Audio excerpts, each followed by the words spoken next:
Good morning. Welcome to the Therapeutic Conversation Show. I'm your host, Dr. Bryan Jones, LPC, in the house today. Hopefully, all is well with you all today. Glad you all are joining us. So we have a special guest today that we're going to have on the show, Reverend Andre Leopard. So I'm so excited that Reverend Andre is going to be joining us today. Hey, Reverend Andre. Hey.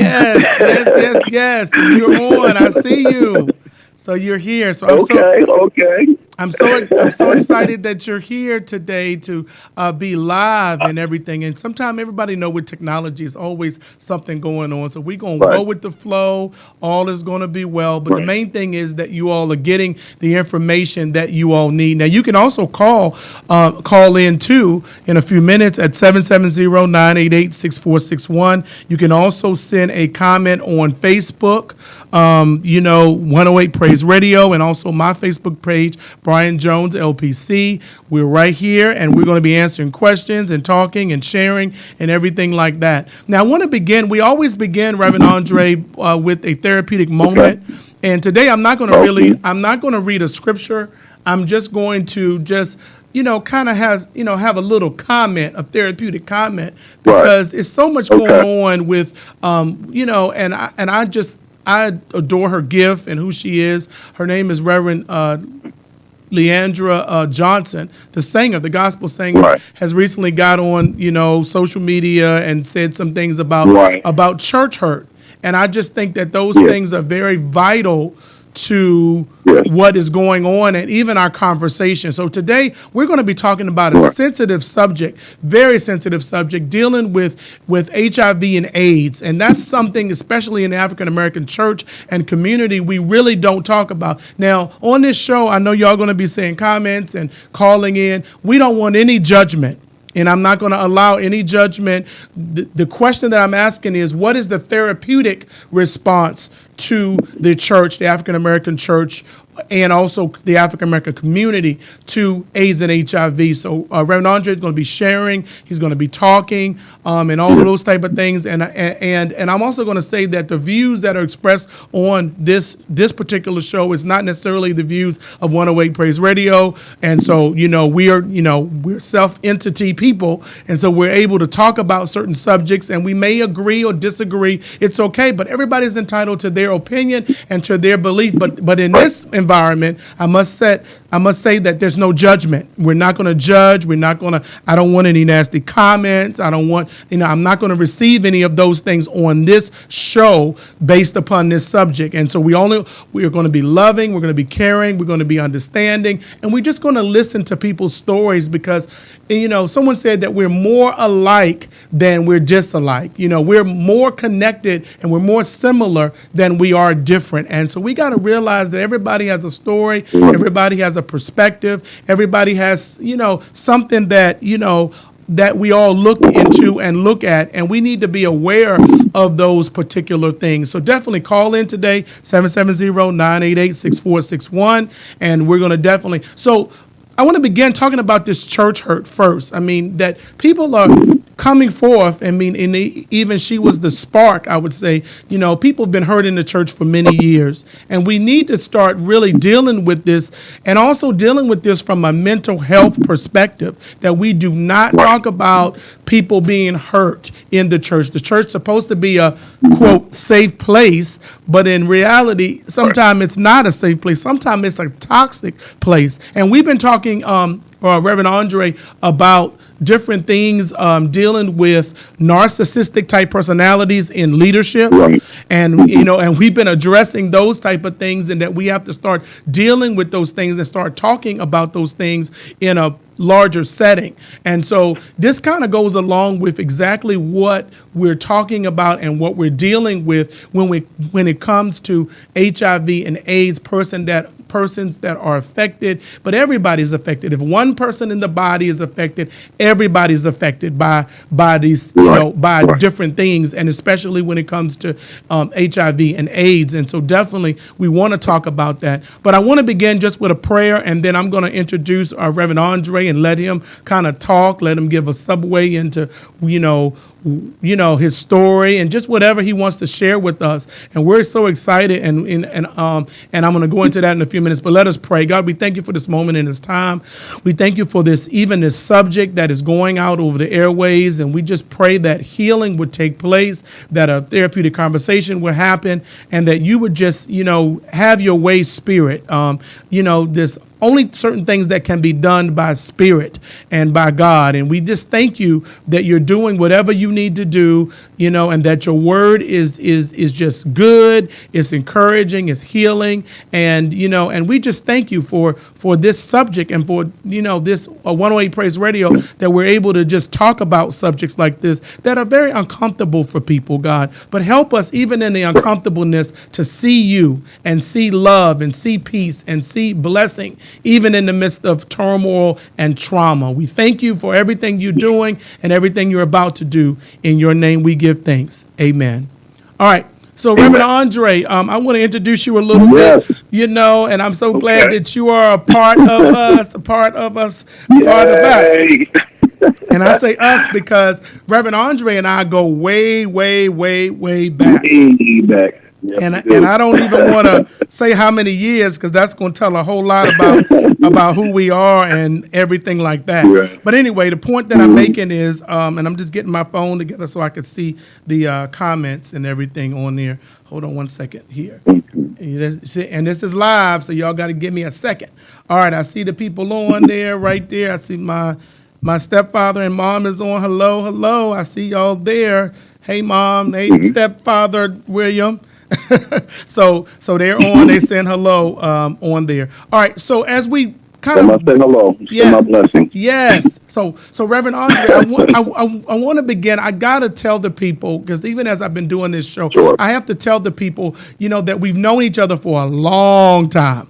Many years. Over 20 years. I know, over 20 years. All right, now you don't be putting numbers out like that. You got to be careful with the numbers. But anyway, over 20-some years that we've known each other,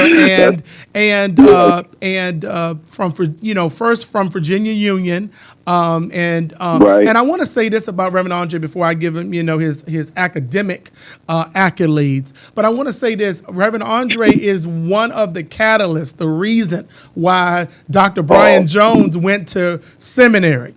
Because this is what happened. I'm going to tell the people. I know that we're going to talk about your story because it's not all about me, but I got to share this. That I had prayed that I didn't really want to go to seminary, to be honest. I really didn't. I didn't think it was a purpose, and I'm being very honest. I was like, I'm already had to struggle to be a minister, and I really don't want to go to seminary. But what God did was God used Reverend Andre to get me to register in seminary. I supposed to, it was registration day, and I said, God, if you want me to go, have somebody there to drive me. I did one of those prayers. By the way, I wasn't aware of this prayer, y'all. I wasn't aware that he had this prayer. You wasn't aware, and I was like, drive me to seminary. Drive me to register.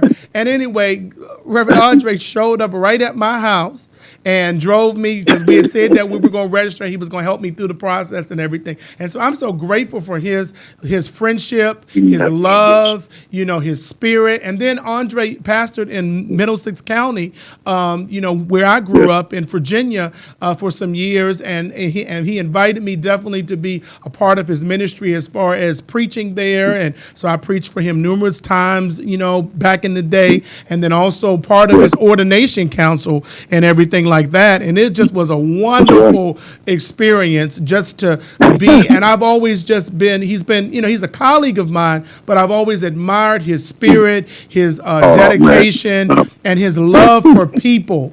And people across all lines and all races and all walks of life. And that's what I want to say. But he is definitely a graduate of my alma mater, the Samuel DeWitt Proctor School of Theology at Virginia Union, STVU, and also an undergrad there at Virginia Union. And he also has a master's in education. And he is a community activist. He is a community person. He's currently, he's going to talk a little bit about his work, but and share his story. So I'm so honored to welcome to the Therapeutic Conversation Show, Reverend Andre Leopard, a friend of mine, colleague of mine, that I really admire. So welcome. I tell you, this This is my first time on radio, but you make it so comfortable, my brother. Well, we got to do what we got to do, here. Yes, And sir. I've I heard love that you, man. before. So I love you too, and I'm just so glad that you're a part. Now, I was looking at some of the statistics, Okay. Reverend Andre, and Yes. and it's basically for African Americans, and I'm going to focus today on African American HIV and Mm-hmm. AIDS, a very sensitive topic, Right. a taboo. So our topic is really how to come against the stigma of AIDS and HIV. Right. As soon as someone says that word, it does something to us in our communities. Right. It challenges us, and Yeah. it makes people feel uncomfortable. But look at the numbers here. In 2016, 17,528 African Americans received an HIV diagnosis in the United States, and that was in 2016. The statistics, and this is from the CDC website. You can look at it, Right. and as much as you want to, but 47% of those that received an AIDS diagnosis in the United States were African American, and those numbers are probably much higher now, 2 years later. I mean, they're still doing the numbers, but this is something that we have to start having conversations with. We have to start Right. talking about. And so, Andre, Reverend Andre, please take over. Yeah. Talk about whatever you want to talk about and however you want to Well, start, and I'm going to chime in and we're going to go from there. But I just want everybody to know this is a Therapeutic Conversation Show. I'm your host, Dr. Bryan Jones, and we're joined today with Reverend Andre Leopard. We're talking about AIDS and HIV in our community and what is the therapeutic response of the church and also the African American community. And you can definitely call in at 770-988-6461, or you can send us a message on Facebook. Dr. Francis, thank you for joining us. And he's saying, tell my mother and father hello or good morning. They love you. So I know they are hearing that from me, and they appreciate that. But Reverend Andre, go ahead. Let's go ahead and chime right on in, and let's talk about this hot topic. Yes, it is a hot topic, and that is telling to the fact that it is a hot topic. It is a medical illness. It affects everyone. It goes across age. It goes across orientation. It goes across generations, race, and everything. AIDS, HIV, and AIDS is a global situation. It's a global epidemic. And so at some point, I would like to get to a point where it's not as stigmatized, just like if someone has, Brother Jones, rheumatoid arthritis, or if someone has any of these other illnesses, it's not a stigma. And sometimes the stigma is how you got it. So you must have did something wrong, or you must have engaged in sin. Basically, you did something that everybody does. Some people, there are other ways to get it besides sex, but many is through sex.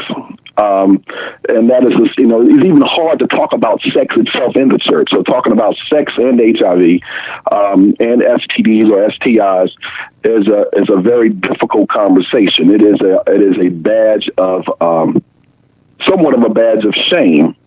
And so that causes the person who has it or who's contracted it to go into an igloo and not share, not reach out for the support and the help mechanisms. And there's things that we can do in our community. There are things that we can do in the church to try to provide a safe space of support. It is not just providing a ministry that's HIV and AIDS. Or sometimes, they have some churches that have that, and people don't want to be involved with it because it's a stigmatized thing. Mm-hmm. So the confidentiality around it, and also the embrace of the people in the church is not just what did you do to get it. Maybe the question ought to be what happened and how can we help. Yes, exactly, exactly. Those types of things. What did you do to get it? Causes you to turn away. Or once you do have it, let's bring you to the prayer line because we're going to cast that demon out of you. See, and really you're not, and then we use creative creative church things. I'm not speaking to you. I'm speaking to that spirit inside of you. Know you heard of that, Dr. Jones. I know about that. But we need to. We need to embrace this as a family issue.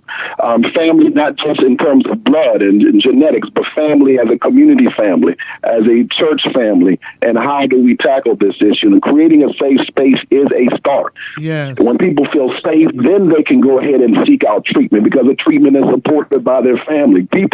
Human beings, it's unnatural for us to live as islands. We are connected in a community. And when we feel isolated, it not only affects us personally, but affects everything about us. Mental health affects us socially, psychologically, in every other way. Yes. So, first we need to combat the stigma. We need to create safe spaces in a church setting.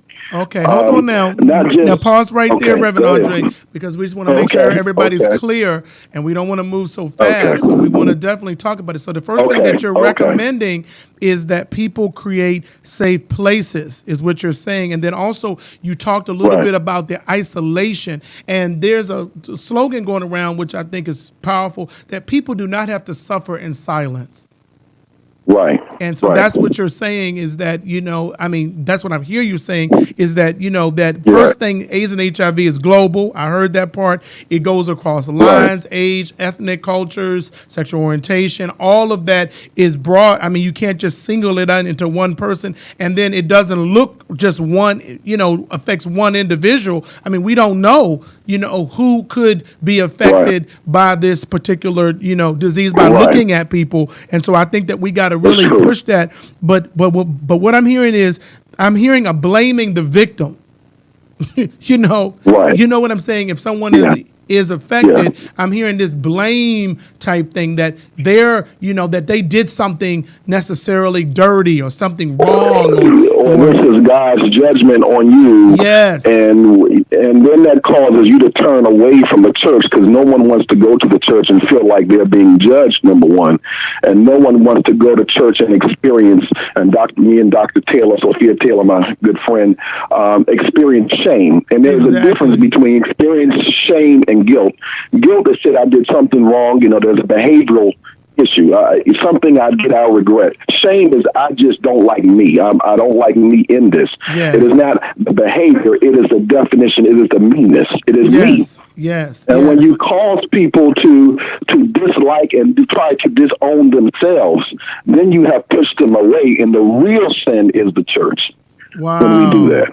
Wow. And the real sin is the church, because nowhere in Christ's ministry did he turn anybody away. As a matter of fact, society has turned many away. The man Jerseys, who had the legion of demons, society put him, on an island, so to speak. Wow. And, Jesus didn't come to the people first. He came to the island where, in that isolated situation, in his own igloo, that's where ministry started. And there are many other examples, and I don't want to just make this a Bible study, but no, you're preaching now. You can go ahead and preach. You're a preacher. See, he a preacher, y'all. The woman with the issue of blood, who was pushed close to the ground, and she was marginalized and stepped on. And I'm sure that Jesus' tassel wasn't the only one that she grabbed. Yeah. She was probably grabbed, and she reached out, and Jesus then turned around and acknowledged her, who touched me. Yes. And, so just the acknowledgement of existence, just the acknowledgement of personhood, and regardless of how it happened, what happened, just like the church needs to be the emergency responders. When you go to an emergency situation, if the ambulance comes or whatever, don't ask, how did you get this heart attack? Did you choke on a chicken bone? You should have had all that chicken. Yeah. How did you get this lung cancer? Did you smoke? Do you smoke way too much? I mean, this is just a natural. It doesn't matter right now. It's health. Yes. That would be a time to evaluate and review all of that in a loving context and in a loving way. Yeah. But the church is very guilty of being a product of the world in the name of churchianity. We basically we are Oh, just like the world, but we use church language. The yes, world puts people out, and the world demonizes if something has happened to you or something, and so does the church. There's no difference, yes, yes. you And know. you're right. And that's And what one we, is yeah, yeah. yeah. Go ahead. And I'm sorry. Go and ahead. that's what we address on this show, Reverend Andre. We definitely talk about, Okay. and dealing with those, how people are hurting, how people are struggling, how people are, dealing with things, and how we get hurt in the church, as you're talking about, and Right. ostracize and judge, because I'm hearing that judgment, when it's not our Right. place to judge, it's not our place to be in Right. places where we are oppressing people and treating people, victimizing, causing more victimization in the church, and that's what you're addressing. Dr. Francis says, Right. thank you. He talks about the stigma of HIV has created a barrier in our churches, and he said the way that to help people from the church, from a church perspective, would be to open the doors to the system that exists in the community. Lepers were cleansed as well. So I mean, Right. I think that we got to really, I think Dr. Francis is definitely on that the church has to be Yes, she continue is. to be a Yes, she is. safe haven. So that's where our conversation is kind of going now. Now, Reverend Andre, are you kind of open to Yes. share your story, because you have a powerful Yeah. testimony, and I don't know whether you, and I'm gonna say this too to I, you well, all too. This yeah, I is, would have.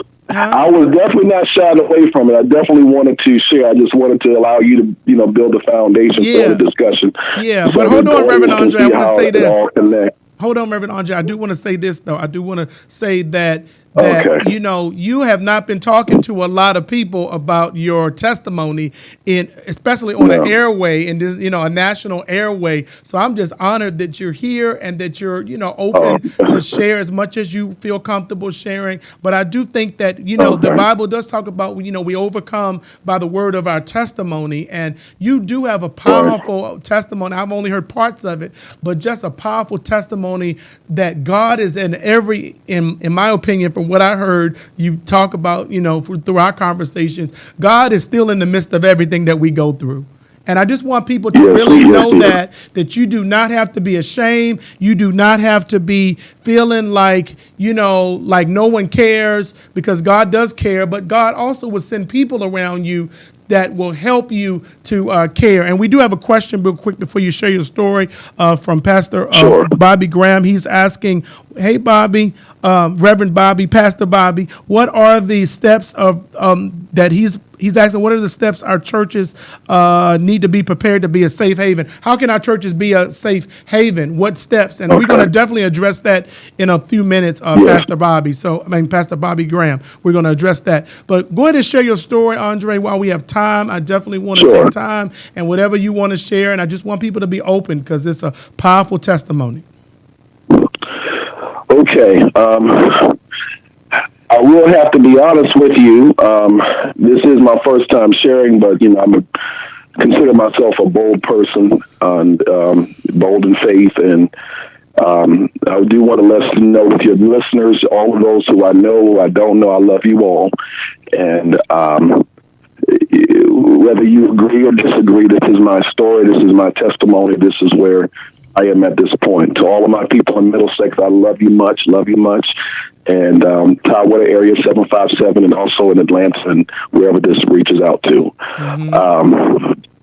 But anyway, so let's get to it. I was in a relationship. It was a same gender relationship for 1 year. I've been asked many times about, what is my sexuality? I don't really classify.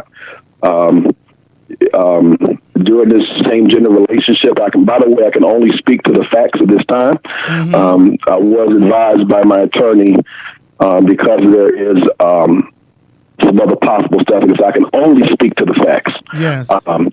and not into speculation, and I can give you how it affected me. So, Gotcha. Anyway, the facts were, we were in a relationship for a year, and during the process of this year, we shared many things. I was doing well financially. I was in the process of, working on creating a therapeutic mentor program, and putting together foundations to create my own agency. I was close to making really six figures and trying to get back in school, Dr. Jones. There you go. During the relationship, something happened. We had many disagreements, many problems, and this problem became a legal situation. And I just there was a lot of in between, but I'm giving you the facts. A year later, we broke up, and then 6 months after that, I was accused of felony sexual battery. Sexual battery with the intent to infect. I'm an HIV positive male. During this time, prior to at the point of accusation, this is the key. Not the thing has been litigated at the point of accusation, and a lot of this comes from we had Facebook conversations. The media has edited a lot. These Facebook conversations happened over months. And they found a few things, and I believe took it completely out of context of what the conversation was about. But that was enough to have reasonable cause to say that I intentionally infected. I can't say the person's name. This person with HIV. So during that time, I was. It went on the news in 3 states. Later on, I found out when I was able to look at the internet, there was a lot of death threats and a lot of hostile emails. But long story short, I didn't meet bond. I went to jail. I didn't make my first bond hearing. They were denied bond. The attorney at the time felt that the restrictions on the bond was too extremely rigid and impossible to meet, and I kind of agree with her. Family pulled together. We got a different counsel, Andrew Sachs, one of the best attorneys in 757, maybe in Virginia. He talked with the prosecution attorney about what the bond hearing should be. I mean, what the stipulations of the bond. And let me tell you, the bond was so rigid. It felt like if I breathed, I could go back to jail. Wow. The stipulations of the bond, and here's what I want to stress. It was at the point of accusation. That's why a lot of this was stigmatization. Because at the second bond hearing, there was a person before me who was accused of molesting a child. And I guess they had some of the same type sex offense cases, perhaps, who was accused of molesting a child. He was out on his own recognizance. Wow. Never made the news or anything. I was accused at that point, I needed to maintain full-time employment.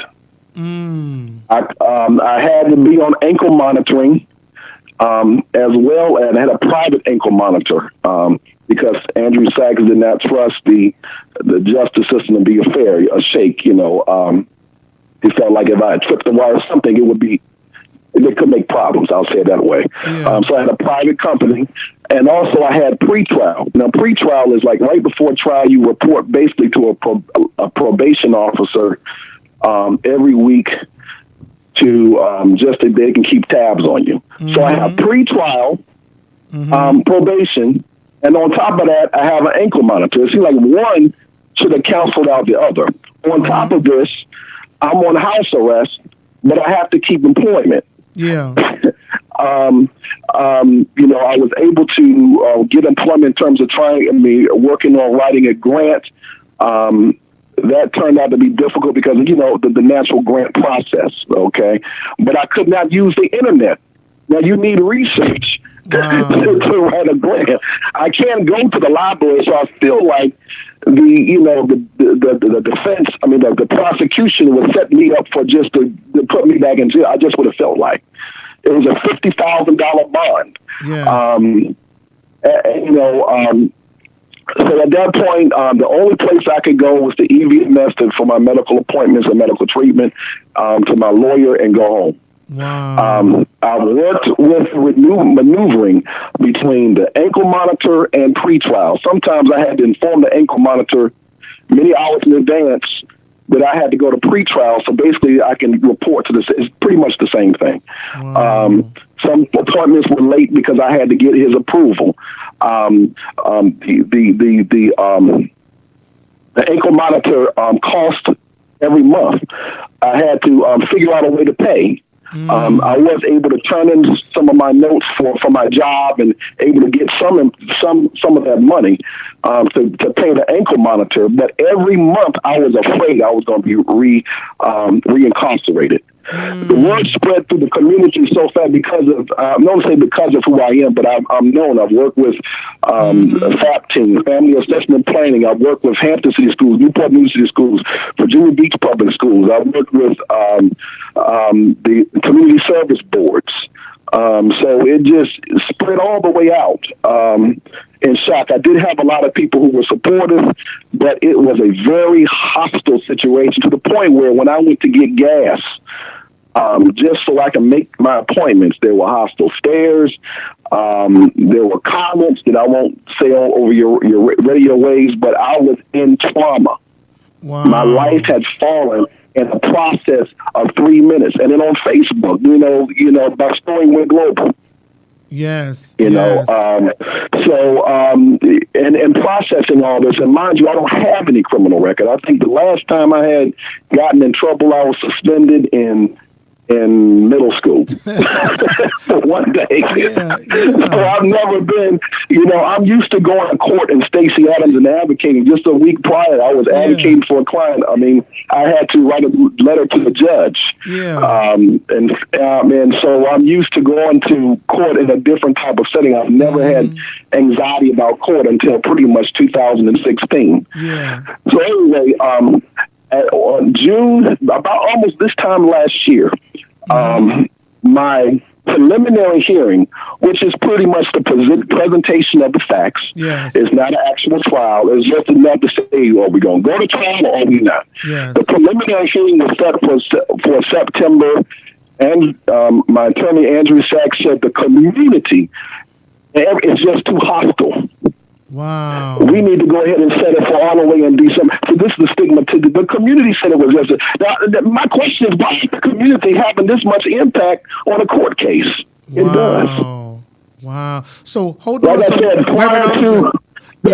Reverend Andre, I just want to pause right there because, I mean, you're saying a whole lot and I know people are listening. And so this is still based upon,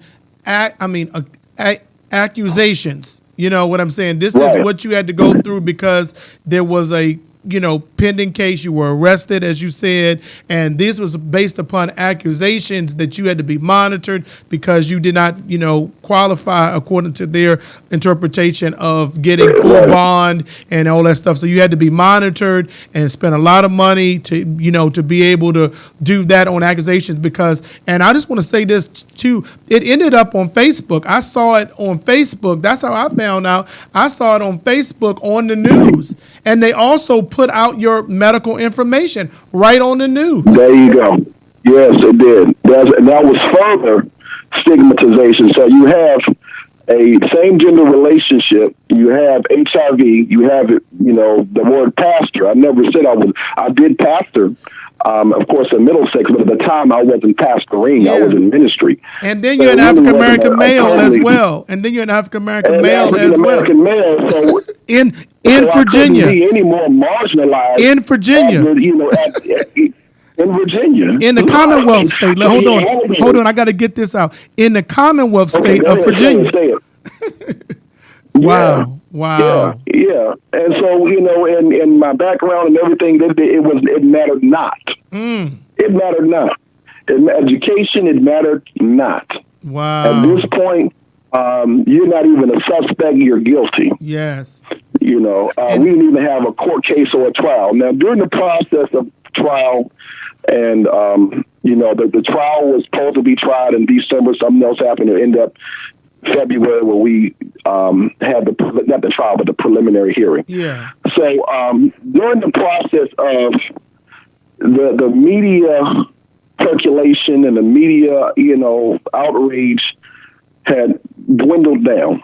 Mm-hmm. After the media dwindled down, my attorney and the state were able to really look at the case with sober eyes. Because sometimes I think that the DAs are really influenced by, if it's a high profile case, it seems like they just give you a harder time. Wow. Wow.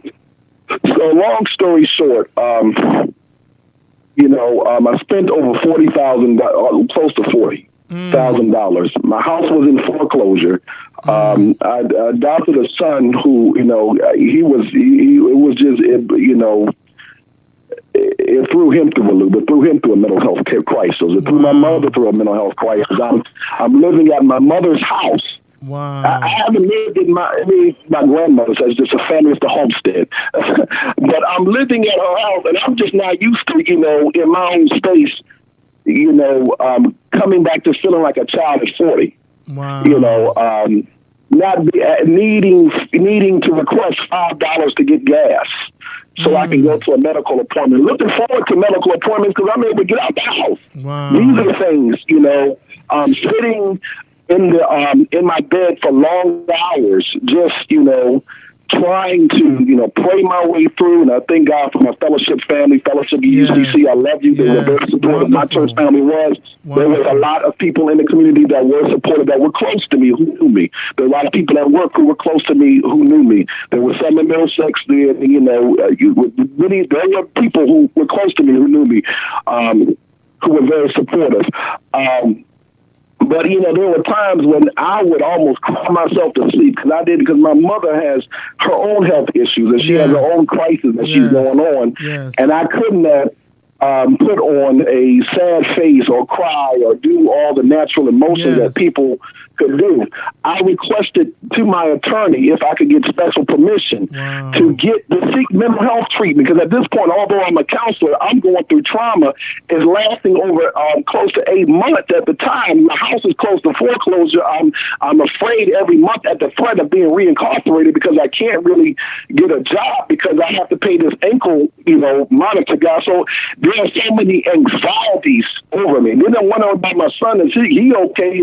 I didn't pay his phone bill, so I don't know, I don't know where he's at. I mean, he comes every now and then, but he has mental health issues. I'm not really, coming hard on him while he wasn't so supportive, or in terms of how I felt he should have been supportive. Yeah. But, I mean, there's a lot that was going through my mind that I was dealing with. And it just compounded the trauma. But I want to specify that while I was going through this, the state would not allow me to get the help. Wow. They would not allow to re-amend the order so that I can go ahead and get mental health treatment. So I get, and I was an EDMS. There is an infectious disease, but they also have a psychiatry clinic on the 3rd floor. Yeah, but they wouldn't give you treatment, Reverend Andre? They wouldn't allow you to see counselors? They wouldn't allow me. They would not amend the They wanted me to just go to medical appointments. At this time, you are a pariah to the community. We don't care about you. That's it. We don't care. So hold on, Reverend Andre. Hold on 1 second, because that is something powerful. So you were, going through these things. You could go to medical treatment to make sure that you were okay as far as that, but they would not allow you to have mental health services, is what you're saying. They would not approve an amendment to the order so that I can go to a medical treatment, which was like a few floors down. I expressed this to my attorney, and they wouldn't do it. Nothing happened. And let me ask you this, they would not. From a psychological standpoint, you have, all of these things going on. You a former pastor, you're a minister. You showed up with a mugshot because that's what was shown on Facebook. All of this type of things, arrested, and they put your health information out, which is a HIPAA violation, number 101. Right. And all of these type of things occurred to you. What was your mental process? Where were you mentally and spiritually at this time? Because that's a lot. Honestly, to be honest, if I could be honest, absolutely honest with you. Be honest. Like I said, I'm a very strong person because it's even hard for me now, but I don't have time to really pout. I've got to move forward. Life has to go on. There's bills that have to be paid, and I have to be whole and well. Yeah. But to be honest with you, I was suicidal, but I was just too smart not to do it. Wait, hold on now. I mean, I'm not laughing at you. I'm just saying the way you said it. So, but guess what? I was suicidal. I laid in bed just so I can remove headaches. You know, Wow. I mean, it got to a point where if I see a newspaper or so I got severe headaches. I've had anxiety attacks coming Oh, from my wow. EVMS where I had to be hospitalized at Norfolk Wow. Centennial General. Just it was nothing wrong with the treatment was fine, but it was just the thought of it, just the thoughts that were going through my mind caused such a severe headache. I felt like I couldn't breathe. Right in Wow. the when I was about to leave. The EVMS and EVMS and Norfolk Centennial, they're really a walking distance. They called the medic. I probably could have walked over there if they gave me some Yeah. water, but they called the medics, and I felt like I could not breathe. And Wow. after that, there was a few other times when I had to go to the hospital Wow. because of anxiety attacks. These are things I have not shared because I got I you. just have not shared. I got you. And However, yeah. yeah, but Reverend Andre, I mean, we're hearing everything that you're saying, and people are definitely listening and stuff. And we don't have as much time. Time go by so fast on this Okay. show, and so we kind Okay. of Well, wrap up in a few here's minutes. But I want you to okay. kind of Well, give here's a how 2 minute wrap up. okay. Well, I apologize for taking so much No, no, time. no. Don't Um, apologize. Go ahead. yeah, but here's how it ended. I could not disprove that we were in a consensual relationship. I could Okay. not. We were. Okay. I spent a lot of money. After when you went to trial, the DA said that they were going to offer a plea, but if you go to trial, it is a whole different contract. And I just didn't have it. My home was in foreclosure again. I had to go back to Wells Fargo and figure out what I did. I mean, what I could do to fix the situation. Yeah. So they were looking at sexual battery, felony level, and aggravated assault, which, I mean, there were possibility that I can get about 10, 15 years or whatever. I would say the interesting thing is I took a plea to a misdemeanor. Mm-hmm. Once I took the plea to a misdemeanor, it just seemed like it was almost once I signed my name on the dotted line, it's like all of a sudden magic. Everything went away. You don't go to jail. It's now Wow. just on the record. You never have to register as a sex offender. It's not that kind of a Wow. sexual offense because the sex itself was consensual. It was like, okay, we got this misdemeanor, and Wow. and so now life has to begin in February. And I Wow. really, even at that point, coming in, I was walking into my house, jobless, almost homeless. I was living with my mother, Wow. and life had to start all over. I have done construction. I've taken out trash cans. I've never done things like that. Yeah. Honestly, I mean, I Yeah. did it in high school, Yeah. but But finally, I worked my way through this platform from the National Counseling Association to Dr. Taylor and through some other friends wonderful. who are able to work with my story. So I do have a suitable employment that's not where I was, but it's getting there Yeah. through Minority Aid Support Services. So I am a outreach specialist. So that's Wonderful. where I am. And Wonderful. And I so would love Reverend to share Andre, more, Reverend but Andre, yeah, so I just yeah, want to say, and I mean, I would just want to thank you for your courage and for sharing. Now, it's so much, you got to come back and finish. Because we yes, don't have yes, time yes, to finish, and I know this is like yes, your first time kind of publicly on the yes, media, social media sharing, and I know yes, people have heard this story, and I know they're gonna have questions. So please, can we schedule yes. another time for you to come back and finish? We But will schedule another time. Yes, but we will. but I want you to, I want to just kind of wrap up and do some takeaways here, and I'm gonna give you a few minutes, to do that. But someone Okay. is asking, Dr. Francis is asking about the support, your ministerial friends. There were people that, of course myself, but there were people that supported you and that you didn't even know Yes, that they were. that Oh, supported you in the community. Everybody wasn't against you. yeah, but you know what? And I want to say this, and I do not want to take lightly that, and I want to say this because I don't want to mischaracterize. I had people who supported me around the world. I Mm-hmm. have friends who from Virginia Union that are in Florida. I have friends who have moved to Bahamas and Jamaica. I have Yeah. made Facebook friends with the community expat in Ghana, Africa, Botswana, Nigeria, and Liberia. All of them offered employment. This is a different country. We offer employment. However, because of what those countries are going through, it just wasn't suitable to what could be offered here. So there was a lot of love. I will say that.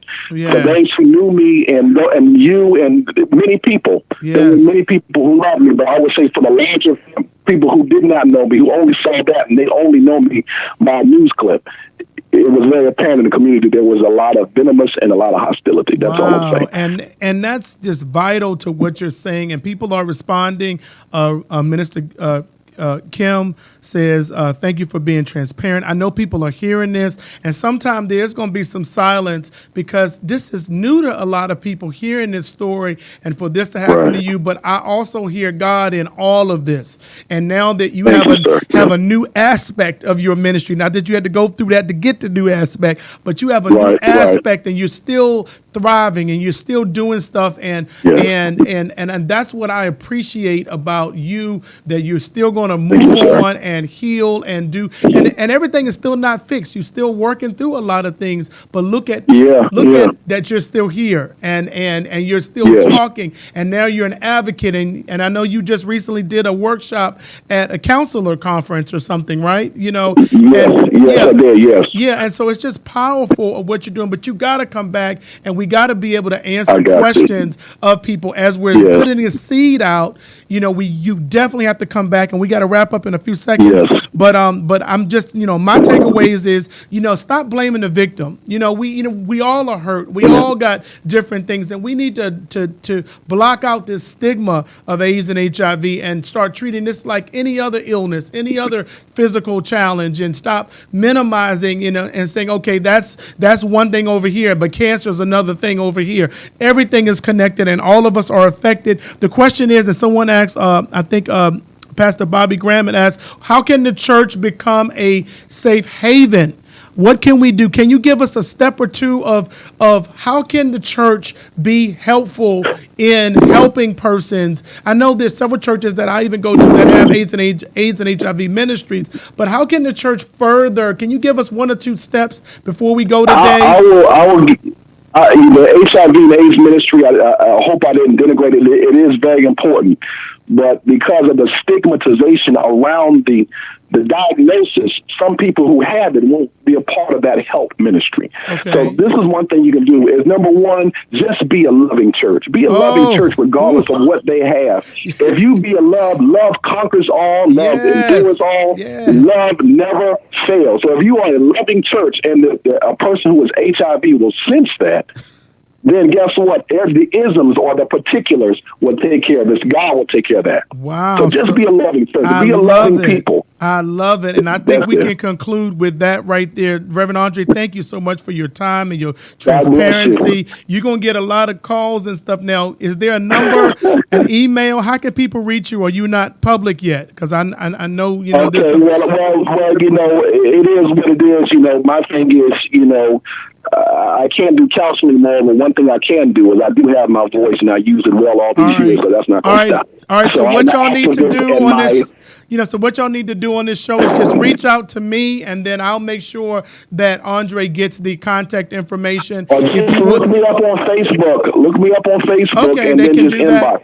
Okay, so Andre Leopard on Facebook, you can definitely send him a message on Facebook, and therefore, because Andre, I'm telling you, you're on the cutting edge. People need to hear this. It's uncomfortable, but it's necessary for our healing and necessary for what we're doing. And so I definitely want you to come back and finish this story. And then on the next show, be able to answer questions. People have questions, but we got to plant the seed. But now it's time to go ahead and water the seed and go forward with that. So we definitely have to close. But thank you, Reverend Andre, for your time. Thank you all for just listening. Thank you all for all of you all support. This is the Therapeutic Conversation Show. I'm your host, Dr. Bryan Jones on 108 Praise Radio. And I'm just so excited today for the show and for this topic and for you just being transparent. And we know that God is all, and we know that you're going to continue to be in ministry and continue to do something great for the body of Christ. And we are so excited about your future, because it's not over. It only grows and gets better. So thank you all for joining us. You can like us on our Facebook page, Therapeutic Conversation Show. You can also check out my website, the Bryan Bryan Jones. You can also check out the Joshua Generation Care and Consultant website. And so we're definitely here to serve you. We're definitely here to support you. And we're definitely having conversations around mental health, spirituality, and empowerment. Again, thank you, Reverend Andre. And then give us 1 second. We got 30 seconds left. If you would just give us a closing thing for the people that you want them to take away.